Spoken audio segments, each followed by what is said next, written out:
On a été sélectionné au niveau national pour être un territoire démonstrateur que la transition alimentaire est possible, qu'elle est bonne pour l'environnement, qu'elle est bonne pour l'économie locale et qu'elle est bonne pour la cohésion sociale. Le principe fondateur de ce projet, c'est qu'on part de l'aval. On considère que d'abord il faut mieux manger, et mieux manger pour tous et pour toutes, donc c'est un enjeu de cohésion sociale, et que ce mieux manger va forcément susciter une demande en meilleurs produits, et donc va être un promoteur de la transition agroécologique.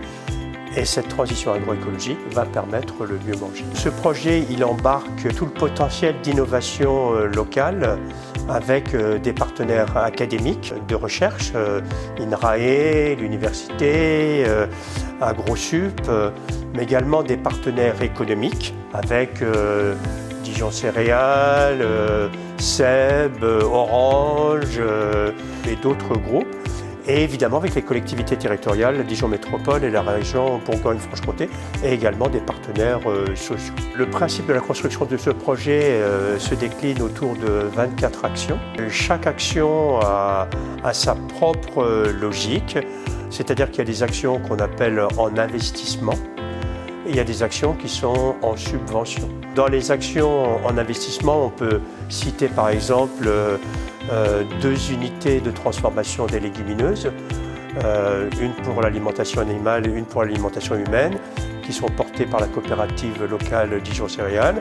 Et puis on a des actions en subvention qui concernent des aspects plus sociaux, comme par exemple la restauration collective des enfants, parce que ça c'est d'emblée un élément de cohésion sociale, faire des repas de bonne qualité, avec de l'approvisionnement local, des produits de bonne qualité, bio en particulier.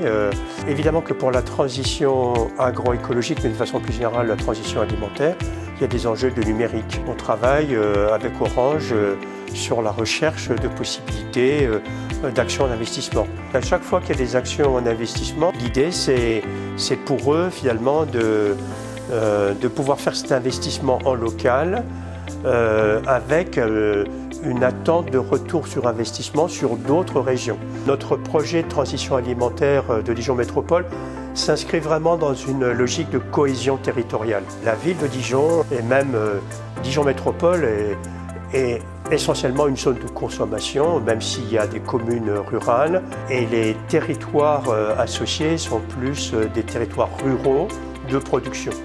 Et on comprend bien l'intérêt réciproque qu'ont à la fois les territoires ruraux pour avoir un marché pour écouler leurs produits, et réciproquement l'intérêt du territoire urbain que représente Dijon pour la consommation de ces populations. On est sur une logique nécessairement gagnant-gagnant et qui est conforme avec cet enjeu de cohésion territoriale qui est d'une certaine manière au cœur de cette discussion sur la ruralité.